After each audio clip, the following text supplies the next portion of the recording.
Hi, everyone. Thank you so much for coming to our May webinar. We are so excited to have you all here and to talk about today. So let's get started. Next slide, please, Elizabeth. So a lot of you know me. I'm Swati. I'm the founder and CEO of Milo Associates. I've been a serial entrepreneur, done a lot of great things in the space. So if you need anything, you know where to find me. Next slide, please. So I always like to give an introduction for Milo Associates because there's always some new folks on the call. So what we do is we help companies hire for revenue protection expansion roles. What that means is that's really anything a CCO might own: customer success, account management, professional services. We do all levels. Most of our work hasn't been in SaaS and tech. And now we're actually doing a little bit more in consulting and manufacturing as we're expanding our reach, which has been really exciting as well. So next slide, please, Elizabeth. Our three big services, as most people know us, we're do full search, so full recruitment. We have another service called on-demand resumes to help companies when they're inundated with resumes, especially in this market, to really just help them find the best people within their talent they probably have already gotten. And then our employee mobility program. So as we know, hires have and backfills, a lot of that has, stalled. So really helping companies how to fill roles with their current talent and making sure that they're using their top talent to move the business forward. So that's really what our employee mobility program is about. Next slide, please. And then lastly, we actually expanded last year and have really broken down the entire search, which is really exciting. So we can help companies at really any point in the search process where they're stuck, because we know teams have been really lean. So we're really excited about that as well. And what we're all here for today. So thank you so much for coming. I'm so excited to introduce Elizabeth Blass here, or Blass. I recently learned that I have been saying her last name wrong. So it's Blass, right, Elizabeth? It is. I wouldn't have corrected you. I've heard it my whole life. I don't even notice. But yes, it is Blass. Thank Yes, you for Elizabeth asking. Blass. And I met Elizabeth almost 2 years ago to the date. I believe it was maybe early June. And we met at a Women of CS event. And then we just kept meeting. We met at CS 100 September. We met at Turn Zero in DC. And it was just like we were bound to be friends. And now I'm so excited to say she's my co-author for our book that's coming out in the summer. She's a really good friend. She's obviously a great thought leader. And I'm so glad that she's here with us today. So thank you so much, Elizabeth, for being here today. And I'm so excited to I know you love sports, so I'm really excited to see how you've embedded it in today's framework. So thank you so much for being here. And I'm excited to see what you're going to do. Awesome. Thanks, Swati. Thank you so much for having me. I was thrilled that you asked me to join you, and I'm just so excited to be with you today. I'm really obsessed with the idea that small strategic actions, not massive plans, are what actually move us forward. So, I'm going to take you through today how to apply the next best action framework by drowning out the noise and driving momentum in your career, with your customers. We'll talk about strategies really for making decisions, and we'll review practical ways to use the framework in one-on-ones, in team meetings, or for your next bold move. So, a little about me. As Swati said, I'm Elizabeth Blass. I'm a two-time chief customer officer, and I actually got my start in telecom at Verizon, where I fell in love with helping customers maximize value and with developing talent. It's also where I met some of my earliest mentors, truly amazing people. And they really shaped how I think about career growth and leadership. My first CCO role was at a data privacy software company in San Francisco. And now I'm the chief customer officer at Carbon, based in Chicago. And yes, I'm a massive sports fan. So, today we're talking about what I call your NBA, your next best action. And no surprise, as Swati said, we're going to use some basketball analogies. So it is NBA playoff time. It's the start of WNBA season. Just got a little inspired about this. So I created this framework because I noticed something in conversations with friends, in coaching sessions, even with really senior people, people weren't struggling with strategy. They were struggling with what to do next. People didn't really need more information. They needed a next move. So, what I love most about NBA thinking with this framework, it quiets the chaos. And who doesn't need a little bit of that? It breaks down overwhelm. You don't need to figure out everything, just the next best action. So, the NBA framework is three simple steps. One, know the game situation. Two, scan the court. And three, make the play. This isn't a strategic planning model. It's about what to do when you're in motion and need clarity fast. So you can use it in customer success, in team leadership, in your own career decisions. Maybe you're trying to decide whether to leave a job, take a promotion, or step into something entirely new. This framework works because it meets you where you are. And it's not just about outcomes, it's about building flow. So, as we go through this today, think of a current challenge you're facing. It could be with a customer, a teammate, your career. That's the situation we're going to run this framework on. So, be thinking of that. All right, let's dive in. So, step one, know the game situation. Great players know where they are in the game. They know the score, they know the clock, and their role. Same thing applies in our work. For your career, ask yourself, are you in growth mode, building skills, stabilizing after a promotion or other change? Are you preparing for a strategic transition? For your customers, you might ask yourself, where is this customer in their journey? Are they expanding? Are they at risk? Are they needing a renewal strategy? This step is about awareness. What is the moment asking of you? So think about the situation you identified just a moment ago. Drop a word in the chat that describes the quarter you feel you're in right now. Maybe it's start, maybe it's crunch time, maybe it's halftime. I want to see what comes in here.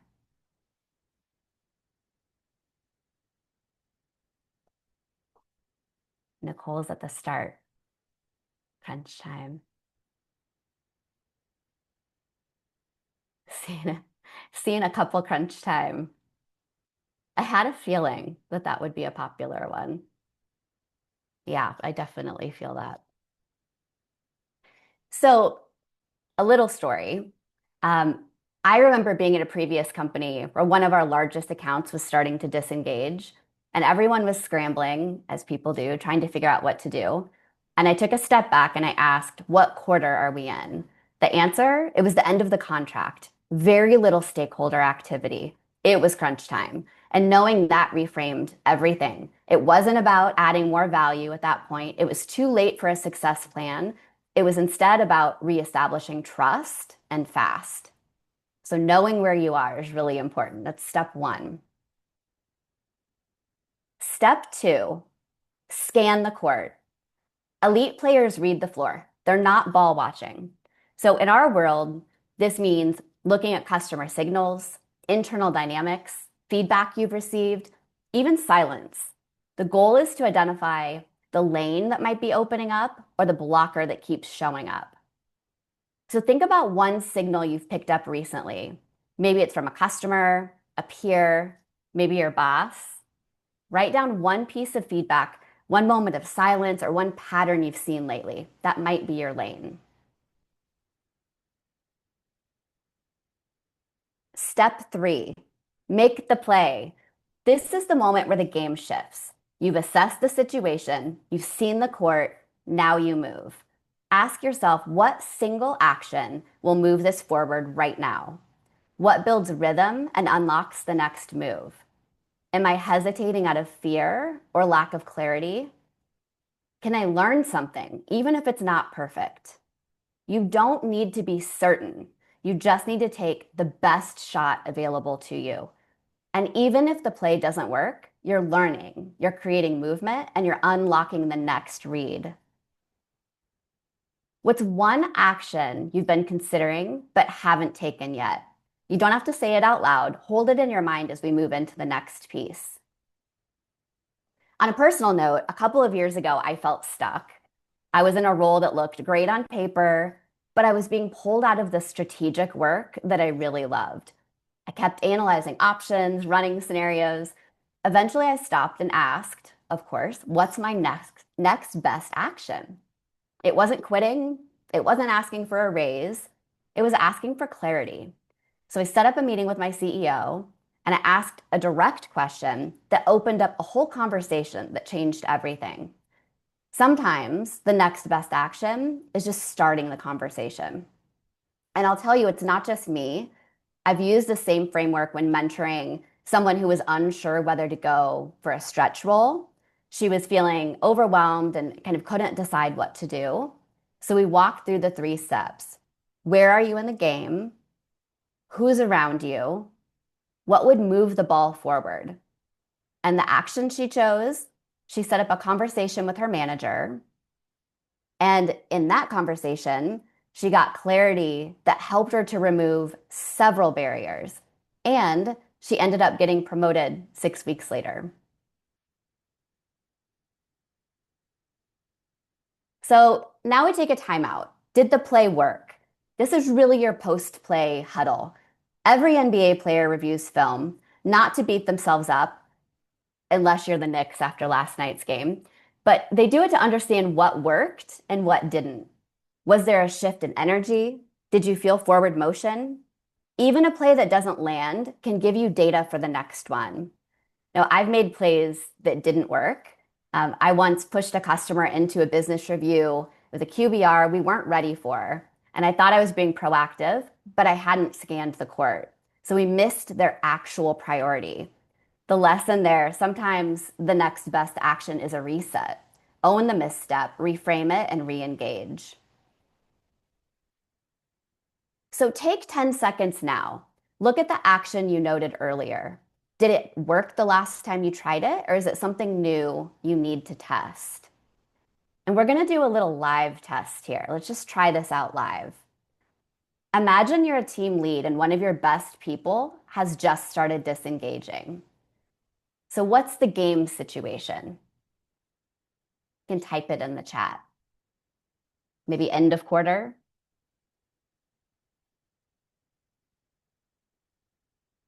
What else are we aware of in this situation?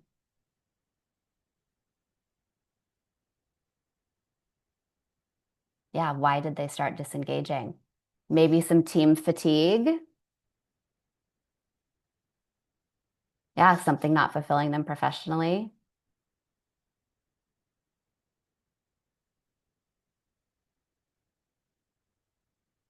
Oh, that's a good question, Jaime.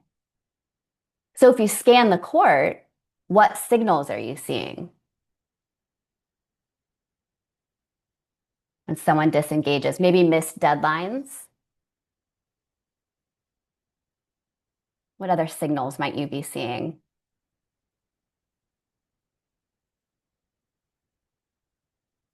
Oh, yeah, that's a good one. Lack of participation. Maybe silence in general. Unplanned time off. Yeah, that's a good one. Maybe even a change in tone.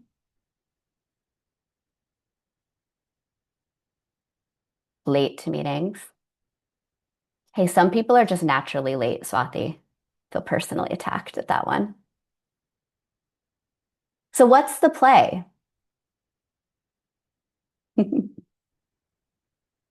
What's your next best action here?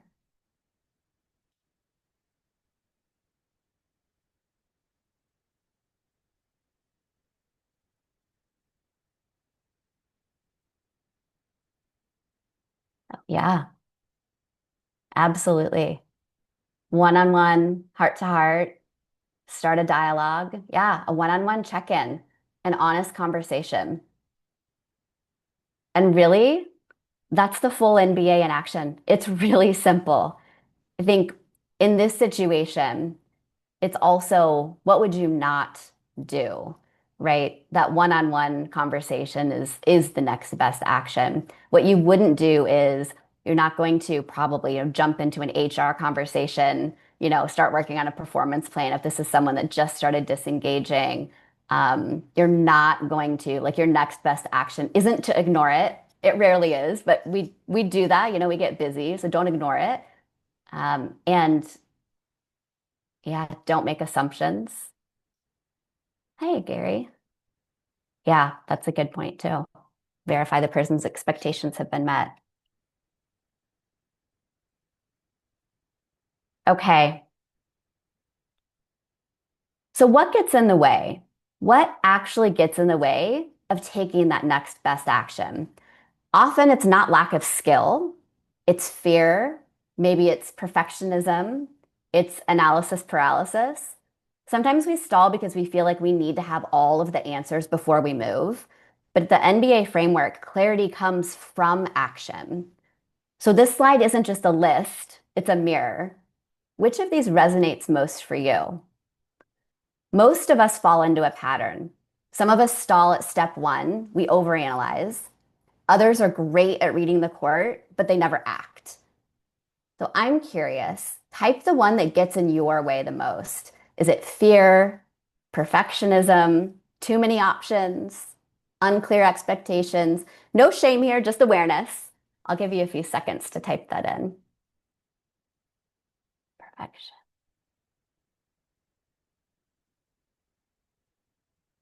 Yeah. Mm, yeah. Don't let perfect get in the way of good. That's really good. Lots of perfectionists on this call. I had a feeling.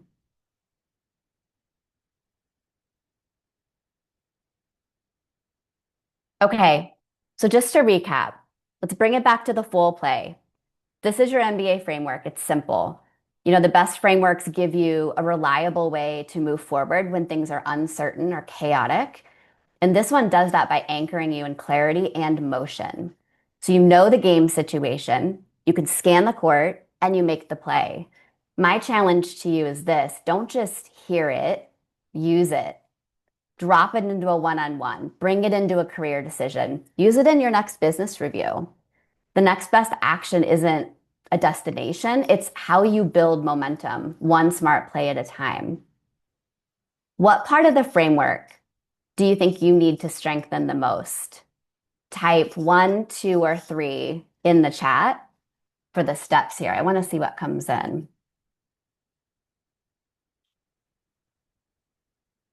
Three.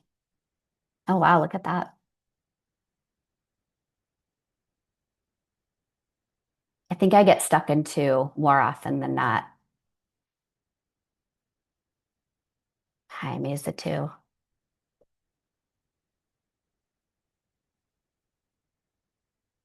Lots of threes. Okay.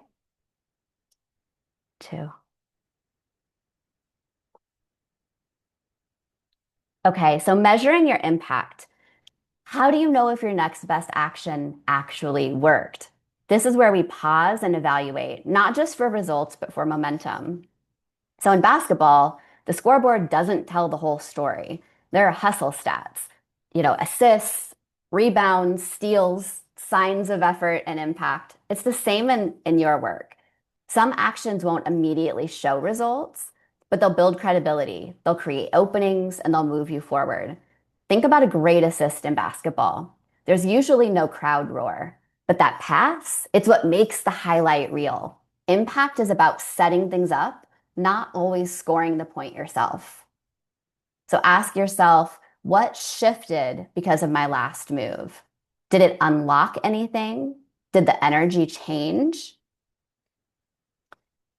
What would be your version of a box score? Is it a stronger relationship, a clearer path, a sense of forward momentum? Drop a word in the chat. I'm curious to know.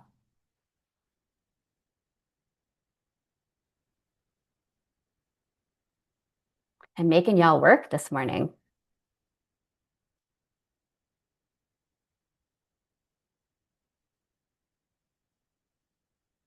Removal of blockers. That's a good one.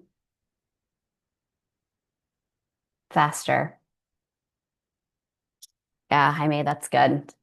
That always feels good. It feels productive, right? Anything else you'd include in your box score? Oh, proof of ROI. That's a good one.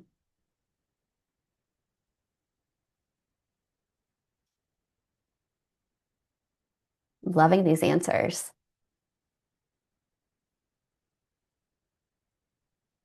Okay. Thank you for that. So, the call to action here. If you've been feeling stuck or overwhelmed lately in your role, maybe with your team or in your career, this clarity is really closer than you think. You don't need to wait until you have a 3-year plan. There, there's a place for the 3-year plan, but you don't need to wait for that. You need one smart move. That's it. And you don't need to solve everything. You need to drown out the noise and choose one smart play. The NBA framework is designed to move you from overwhelmed or chaotic to strategic. So, my ask of you is before today ends, take one step, send one email, make that phone call, ask the big question. And if you're job hunting, this works too. One of my favorite questions, what's my next best action to become more visible to the right people this week? It's not about overhauling your brand, it's just one move. So take a couple of seconds and jot down your actual next best action.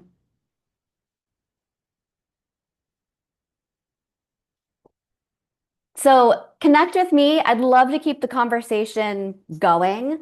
This is a framework I want the world to use it. If you try it or teach it, you might tweak it to make it work for you differently. I want to hear about it. Let's keep the conversation going about careers, customer success, leadership, or basketball. And if you haven't already, uh, Swathi, I'm beating you to this, but join the wait list for our CS talent book that we're launching later this year. There's a link here that we'll share.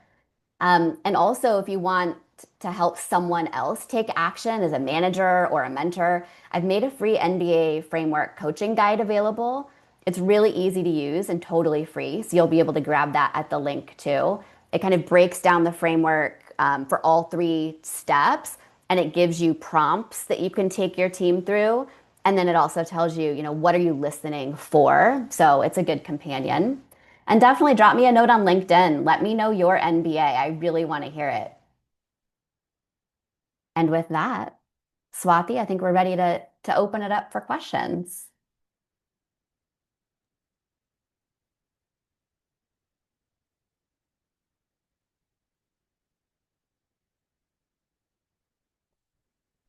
You so much, Elizabeth. Elizabeth, I think we can stop sharing now. Everyone, the coaching guide that Elizabeth mentioned will be in the follow-up email, and the recording will be ready on YouTube by next week as well. So, for I know that I think when somebody had to leave early, so just so you know, you'll get all of that information. So, we're going to start off with a few questions that I have for Elizabeth, and if you have questions for her, please start putting them in the Q&A and we'll make sure we get to them.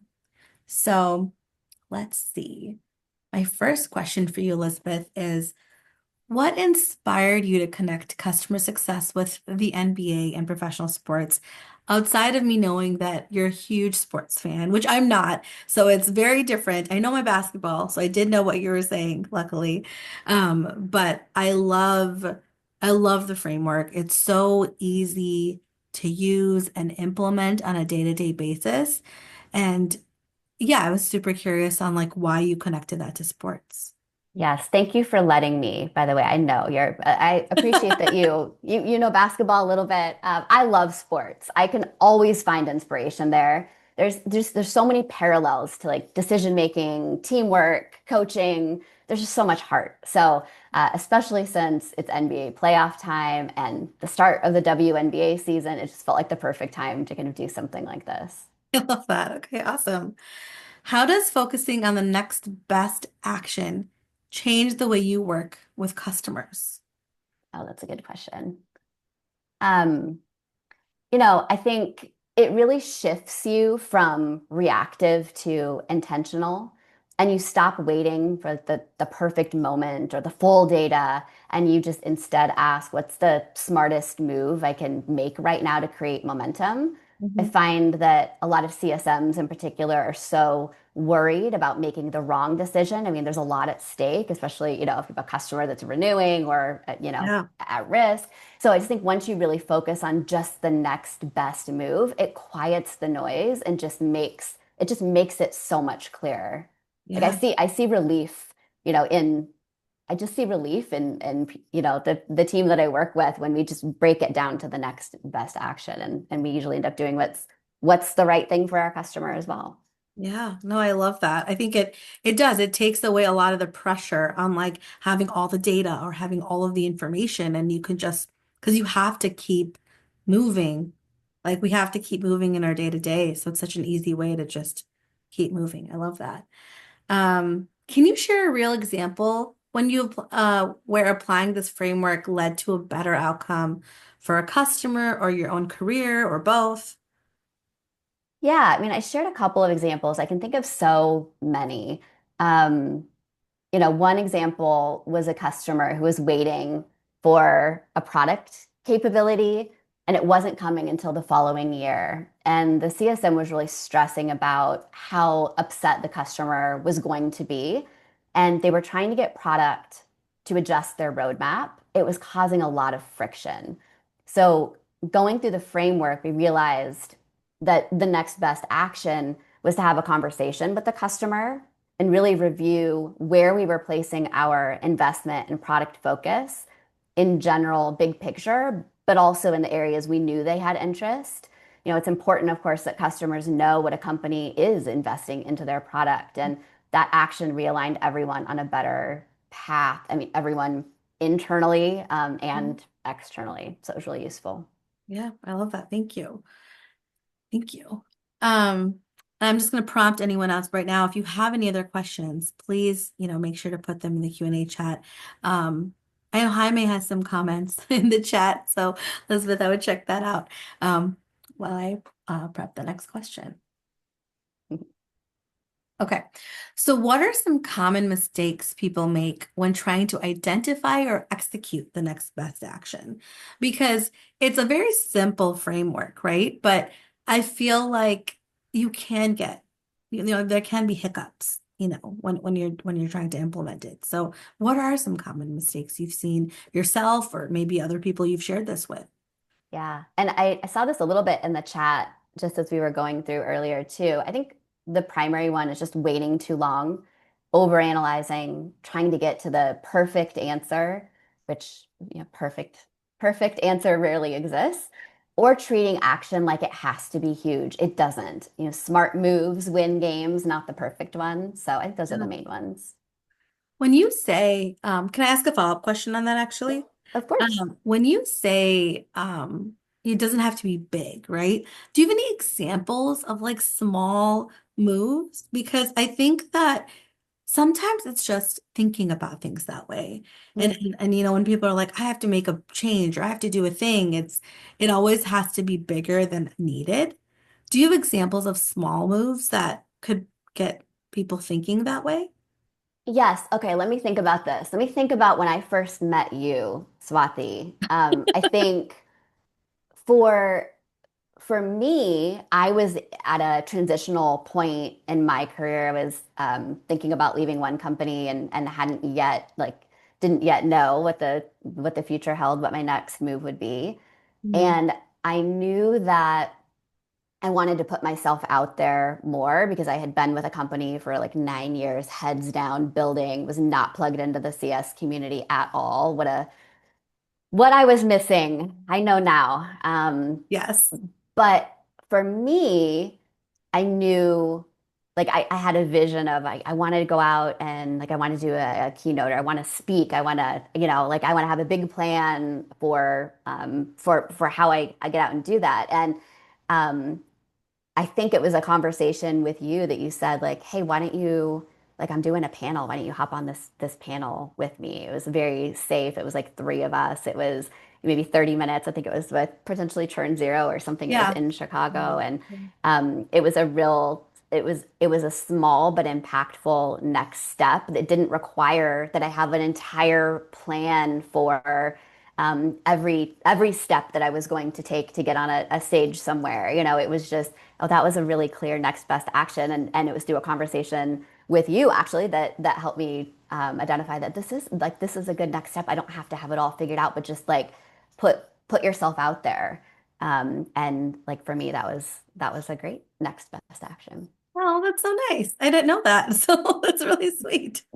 Thank Great you for question. sharing. So sometimes it's just saying yes to the opportunity that someone asks, even if it wasn't exactly what you had in mind, or just let if the door is opening to go in. And I think that's Yeah, a really good reminder. I think if something seems small, there are things that maybe really aren't worth your time, and you know, you should be careful about, what you choose to do. But I wouldn't discount the small moves just because it feels like it's not going to have enough impact, because a lot of times those small moves lead you, that it gets you in motion, and you just never know, right? Like small actions can really ultimately have a big impact. So yeah, I think people underestimate that.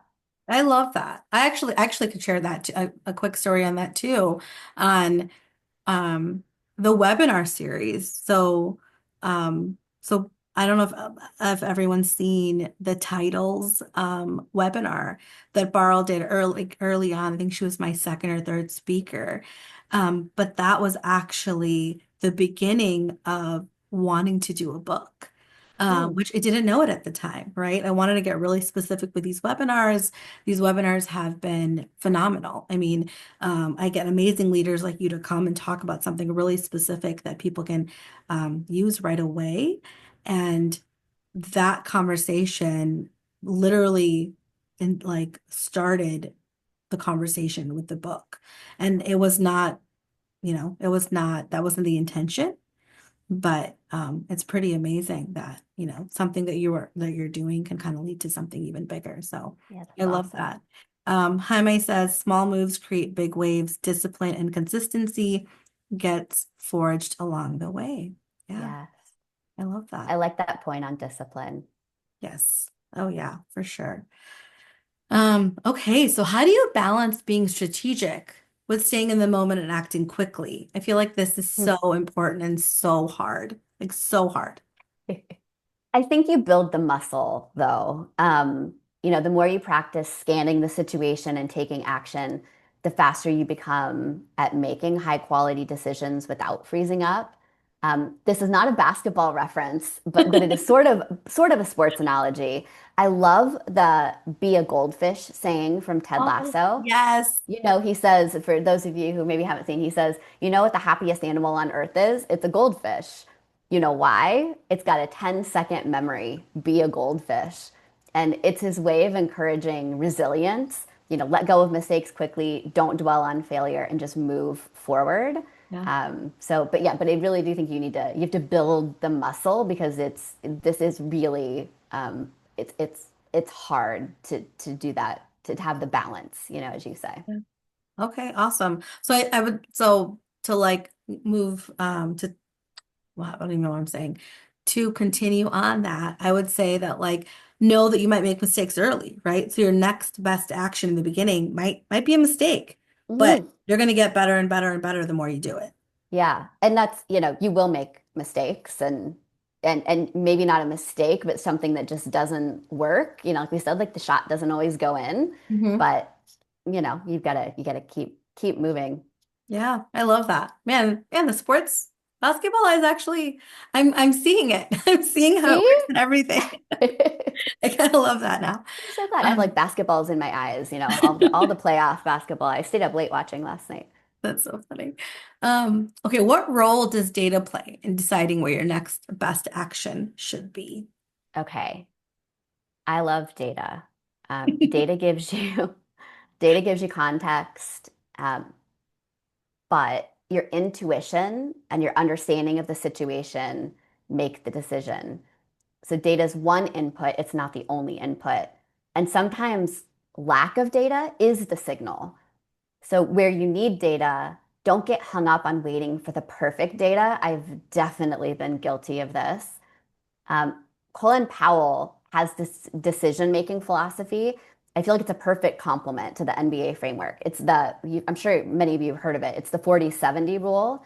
And Mhm. so he says, use your experience and judgment to make a decision when you have between 40 and 70% of the information available.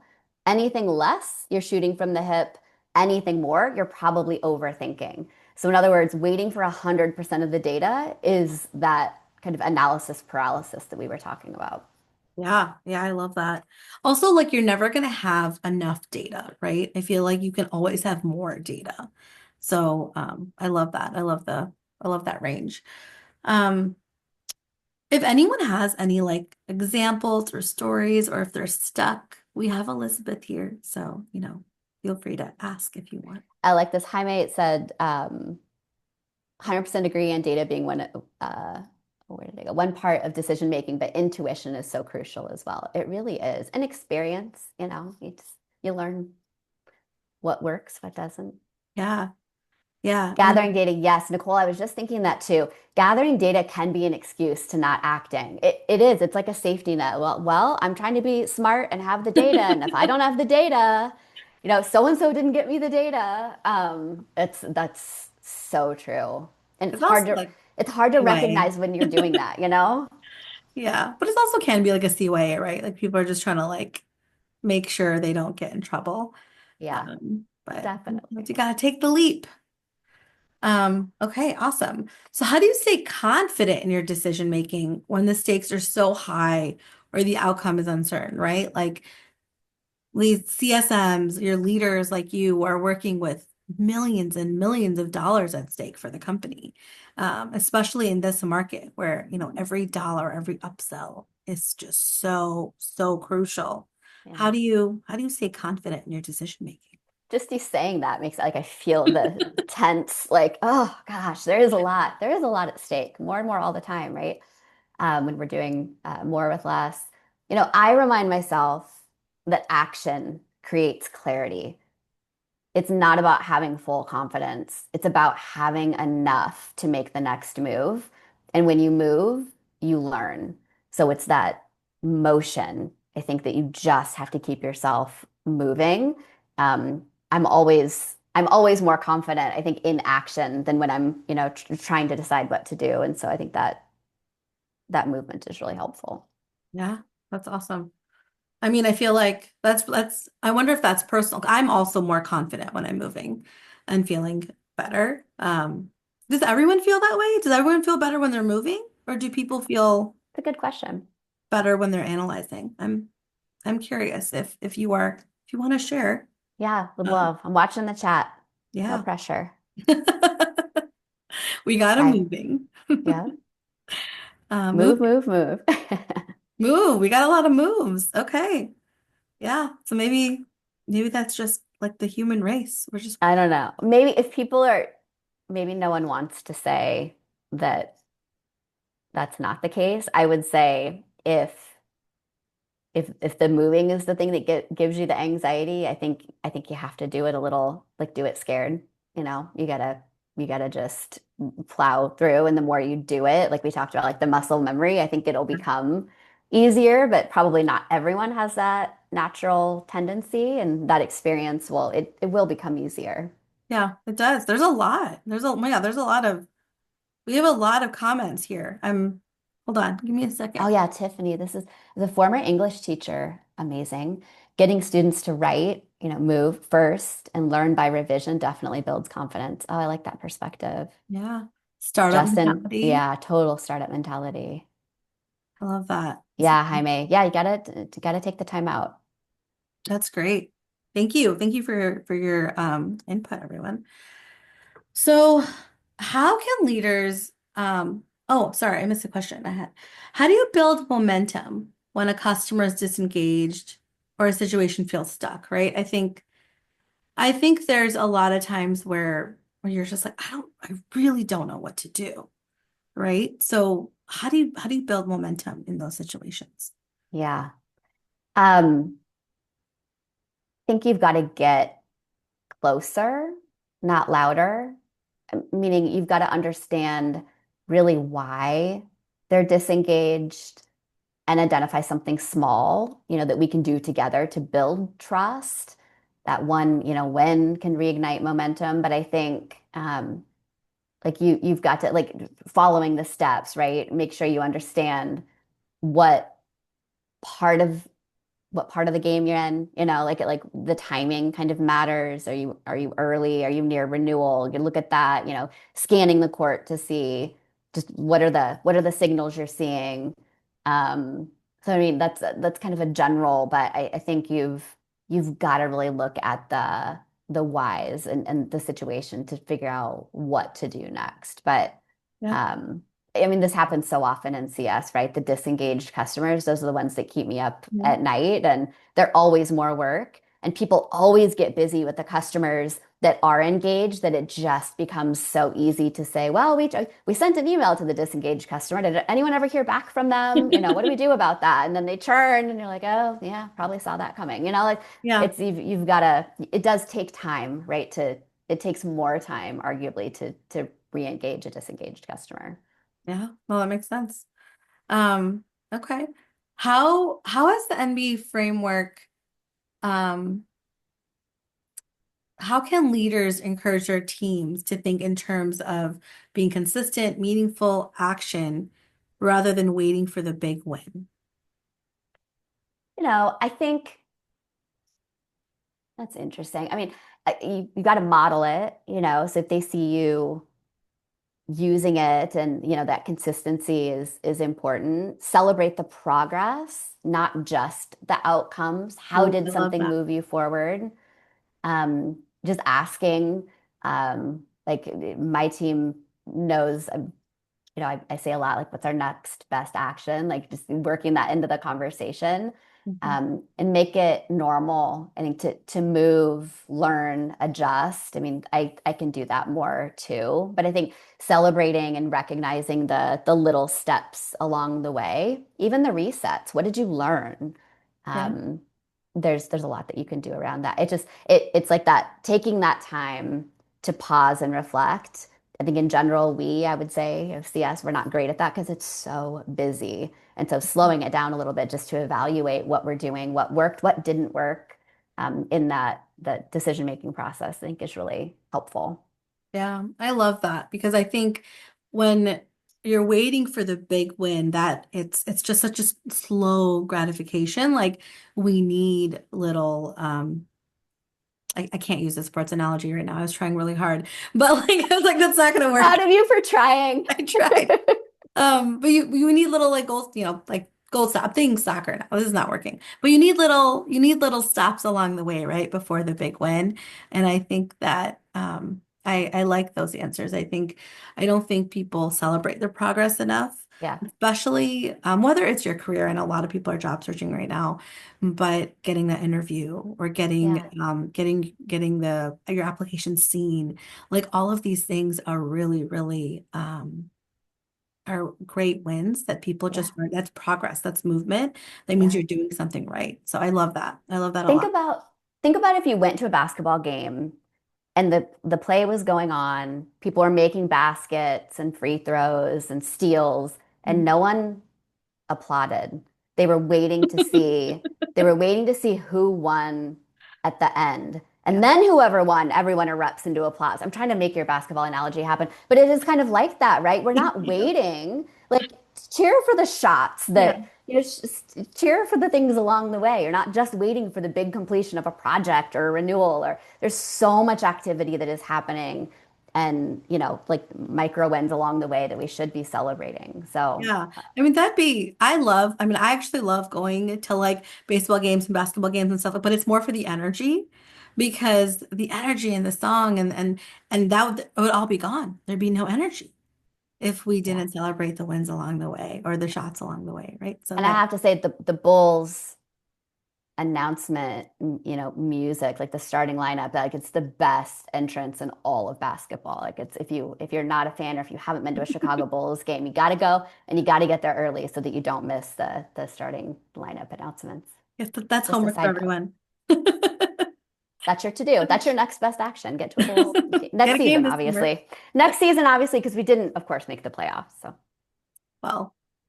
Yes, Jaime, I agree. All the Chicago sports. That's funny. Don't forget the Um, sky. how can we, sorry, oh my gosh.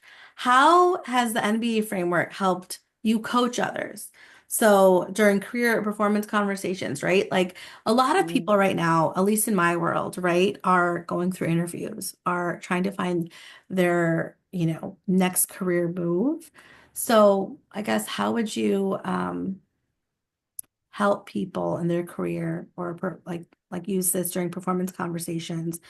Um, Especially knowing like a lot of these companies, I don't know how much you've been hearing, but there's been layoffs and they've been cuts and there have been um slowing things down, right? So right now, like these conversations are more crucial in my opinion than they usually are. So um I guess have you used the NBA framework to coach others?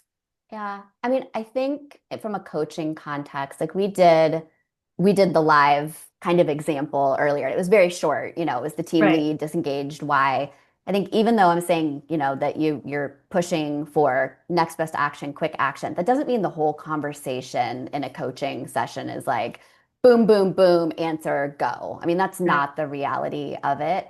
I think the framework, it gives us a shared language. And if you're coaching someone instead of kind of vague goals, you're focusing on the next move they can take to grow or to get unstuck, depending on the coaching situation. So I think it makes that, even the career coaching more tactical and again, less overwhelming. But really wanted to underscore, it doesn't mean that you rush the conversation, to the outcome.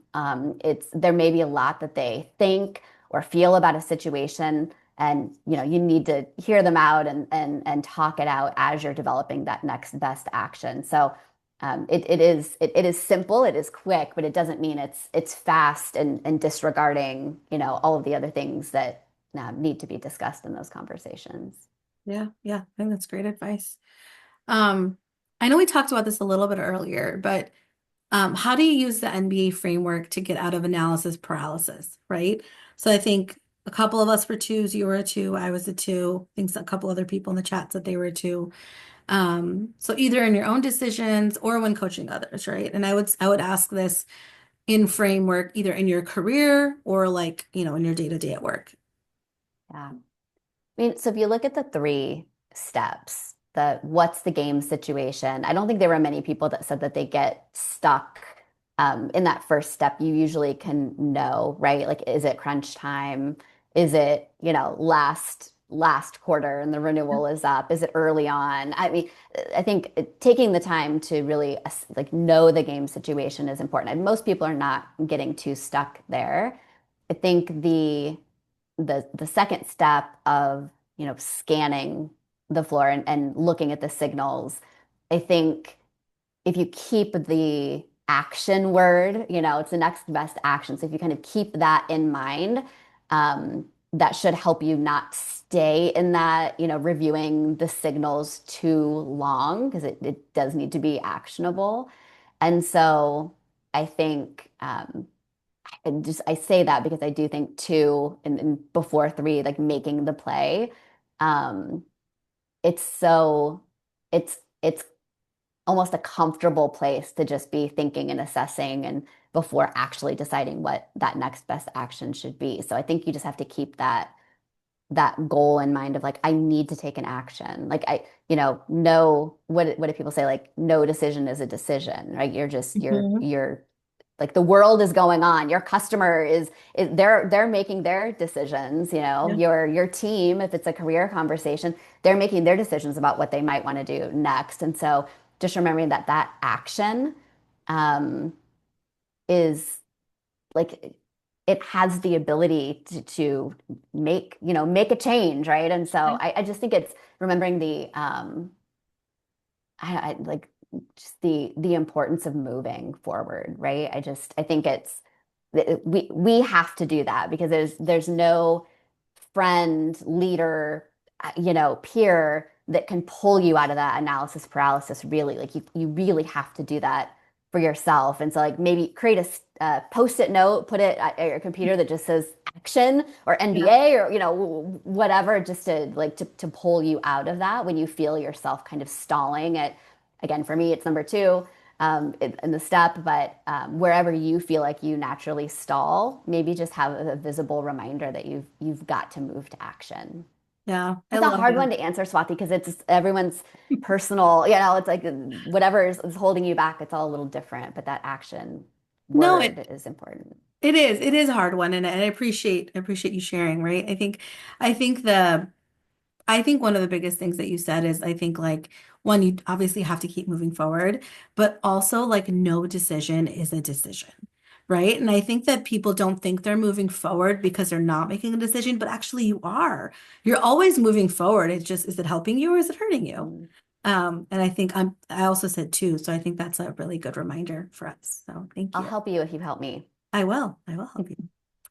Um, and then, we just have a couple minutes left. I just have like one or two questions left for you, but um, this is more from the heart. But what would you say to someone who feels stuck right now? Like they've Mm, lost momentum or clarity. It's been real tough in the tech yeah. and SaaS market. So what would you say to someone? Well, I mean, regarding the framework, I would say remember, you don't need to solve everything. You just need a next best action. Pick one small move, send the message, ask the question, drown out the noise. And I would say, on just a personal level, make sure you find a little joy in every day, whether it's your favorite coffee or some rubbish TV show, whatever, reality show you may watch. A game, like just grab a little joy in each day because that will kind of refuel you as you're going through the difficult moment.